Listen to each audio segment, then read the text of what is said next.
off late. Thankfully, when it went off at the right time, and I was able to identify a lot of stuff that I couldn't then. And also, thankfully, that a lot of the lessons that my mom constantly embedded in me about you don't start things that you're not going to finish, you don't quit, apply your all, do this or don't do it. You're not cheating anybody but yourself. All of these things that I heard over the course of time. There was a moment when I got older, it all hit at the same time. But the real memory for me now, looking back, is I'm glad that I do see that I am aware of that, because not being aware of that is the hugest loss. Thinking that I took full advantage, thinking that I really applied or tried myself, thinking that that was 100% would be the real loss. So one of my best memories is knowing that at one point I was a slacker. You know, I was the guy that wanted to look like he was doing, but never truly was, unless it was something that I loved and embraced. And, you know, that was basketball, but the chances of me making that were very slim.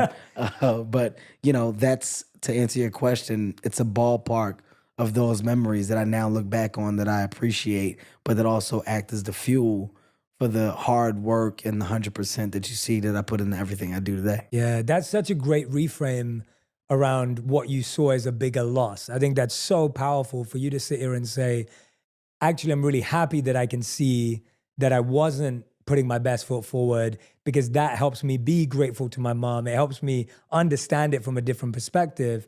And the one thing that came to mind for me when I'm listening to you say that is, there's this quote that says, the day you realize your parents were right, your kids are telling you that you're wrong. Wow. And Wow. that's always been one of those statements that I think about that in my own self. I thought my parents were wrong my entire teenage life, and I think most teenagers do. And then all of a sudden I hit my mid-20s and I'm like, oh, wait a minute.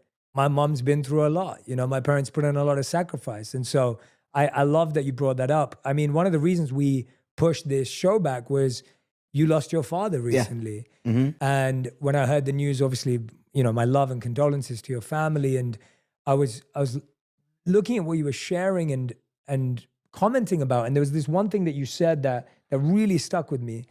And you said that my kids actually think I'm the coolest dad on the planet. I know why I am the way I am. My dad has a lot to do with that. The mistakes that my dad made, you know, the decisions to do drugs, being in and out of jail, in and out of your lives. I saw firsthand what not being present did because of that.